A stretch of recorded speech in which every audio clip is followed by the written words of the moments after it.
जनता की समस्याओं के निवारण और सरकार की तमाम योजनाओं को जनता तक पहुंचाने के लिए जन जन की सरकार जन जन के द्वार अभियान के जरिए सरकार का ये अभियान प्रदेश में सुचारू रूप से चल रहा है। सरकार का दावा है कि अब तक 50,000 से अधिक लोगों के द्वारा इस अभियान के तहत लगाए गए शिविरों में अपनी समस्याओं को बताया गया है, साथ ही आवेदन भी किया गया है।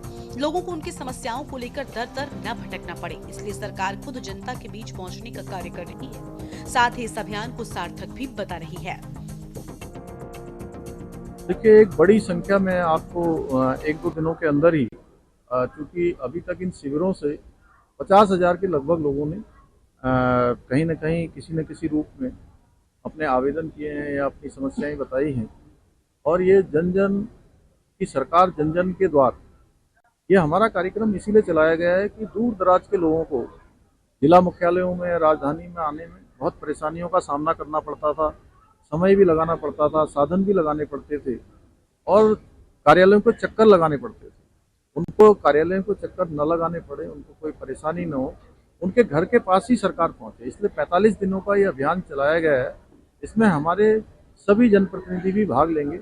उनसे भी हमने अनुरोध किया है, हमारे माननीय मंत्रीगण हैं, वो भी अपने अपने जनपदों में, दो जनपदों में जहाँ जहाँ भी उनका निर्धारित होगा उसमें जाएंगे। हमारे सांसदगण भी जाएंगे, विधायकगण भी जाएंगे, अन्य जनप्रतिनिधि भी जाएंगे, जो हमारे जिला पंचायत, क्षेत्र पंचायत, ग्राम प्रधान अपने अपने क्षेत्रों में लोगों को लाकर उनकी समस्याओं को हल करवाने में सहायता करेंगे। तो निश्चित रूप से ये बहुत अच्छा नवाचार है और इसके माध्यम से अनेक लोगों के जो काम है उनका समाधान होगा, उनकी जो परेशानियां वो कम होंगी। ये राज्य सरकार का जो एक कार्यक्रम है, जन जन की सरकार जन जन के द्वार, इसके तहत आज ब्लॉक सभागार में ये कार्यक्रम आयोजित किया गया है, जहाँ पे विभिन्न 21-23 विभागों के स्टॉल लगे हुए हैं और विभिन्न विभागों के द्वारा अभी तक 336 लोगों को लाभान्वित किया जा चुका है। और अभी ये कार्यक्रम चल रहा है, लोगों के द्वारा जो विभिन्न सुविधाएं सरकार के द्वारा दी जा रही हैं उनका लाभ उठाया जा रहा है और उसके साथ साथ जो लोगों की समस्याएं हैं उनको भी उनने लिखित रूप में हमें दिया है। उनका निस्तारण भी, जो समस्याएं मौके पे निस्तारित होने वाली है उनका निस्तारण मौके पे किया जाएगा और जो अन्य समस्याएं हैं उनको समयबद्ध रूप से निस्तारित। प्रदेश सरकार जहां जनता की समस्याओं को दूर करने में मुखर नजर आ रही है, तो वहीं विपक्ष सरकार पर सवाल खड़े कर रहा है कि जनता के द्वार पर सरकार का अपनी योजनाओं को साझा करना केवल ये दिखाता है कि सरकार द्वारा योजनाओं को कभी धरातल पर उतारा ही नहीं गया। साथ ही ये अभियान विपक्ष की नजरों में आने वाले चुनावों के लिए टारगेट सेट करना नजर आ रहा है। विपक्ष का मानना है कि सत्ता पक्ष को अभियान का लाभ मिले न मिले, लेकिन अब जनता खुद उनको अपना जवाब इस अभियान में देगी। जन जन की सरकार कौन सी है?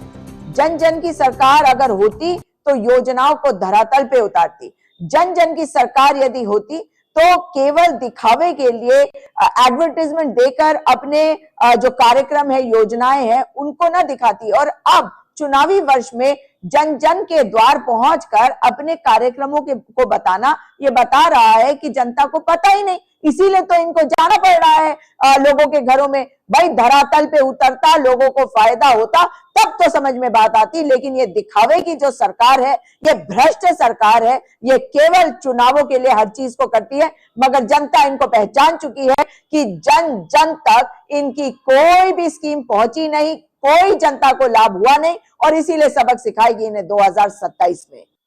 मुझे लगता है कि ये जो जन जन की सरकार जन जन के द्वार जो कार्यक्रम वर्तमान सत्ताधारी जो बीजेपी पार्टी है वो कर रही है, वो उनको अपना जवाब हर घर में मिल जाएगा, क्योंकि पूरे उत्तराखंड की जनता समझ गई है कि भारतीय जनता पार्टी का नाम भ्रष्टाचारी जनता पार्टी है, बलात्कारी जनता पार्टी है और बाहर के लोगों की जनता पार्टी है। ये उत्तराखंड की पार्टी नहीं है और इसको बाहर निकालने का काम करेगी। तो मैं समझता हूं कि जो काम जनता द्वारा अप्रोक्ष रूप से होना था, या कह रहे थे, या सोच रहे हैं करने की, सरकार के नुमाइंदे जब खुद उनके पास जाएंगे तो उनको उनके मुंह से खरी खोटी सुननी पड़ेगी, ऐसा मुझे पूरा उम्मीद है। और यही नहीं, जनता बहुत आक्रोशित है और बीजेपी को बहुत लताड़ इसमें सहनी पड़ेगी। तो मैं बीजेपी को यही सलाह दूंगा कि जिस लताड़ को आप पहले दूर से सुन रहे थे, उसे सुनने के लिए आप जरूर घर घर जाइए। अब देखिए, विपक्ष के तो कार्य ही निराले हैं। अभी मैंने एक बाइट सुनी जिसमें महिला मोर्चा के लोग कहते दिखाई दे रहे हैं कि 2027 के लिए हमारे ये मुद्दे हैं। तो उनके बारे में वो क्या कहना चाहेंगे कि वो लोग जब एक हत्या को, एक चीजों को मुद्दा बना रहे हैं अपने चुनावी एजेंडे को फिक्स करने के लिए, तो उनके बारे में क्या बोला जाए कि विपक्ष क्या कह रहा है, क्या नहीं कह रहा है। मैं दूसरी बात अपनी सरकार पर आना चाहूंगी कि जन जन की सरकार, जन जन के द्वार जो कार्य हमारी धामी सरकार ने करना शुरू किया है, वो साफ तौर पर यह साबित करता है कि हमें अब कार्यालय के चक्कर लगाने की जरूरत नहीं है। सरकार आपके द्वार आ रही है, सरकार के प्रतिनिधि आपके द्वार आ रहे हैं। किसी भी प्रकार की कोई दिक्कत का सामना किसी भी हमारे व्यक्ति को ना करना पड़े, उसके लिए हमारी सरकार निश्चित तौर पर गंभीर है। आपको बता दें कि नए साल 2026 की शुरुआत हो गई है। बीते साल में सरकार के सामने कई आपदा जैसी चुनौतियां भी आईं। वहीं विपक्षी दलों ने भी आने वाले चुनाव को देखते हुए कई बदलाव किए पार्टी संगठन में। सभी का मकसद बस एक ही है कि कैसे प्रदेश में सत्ता का परिवर्तन किया जाए। इसी बीच सत्ताधारी दल भी 2027 में अपने साख बचाने के लिए अब इस तरह के आयोजन जन जन के द्वार कर जनता को अपने पक्ष में लाने का प्रयास कर रही है। वहीं विपक्षी दल सरकार की अब तक की नाकामियों को गिनवाने का काम जनता के बीच जाकर अपने पक्ष में करने का दावा कर रहा है।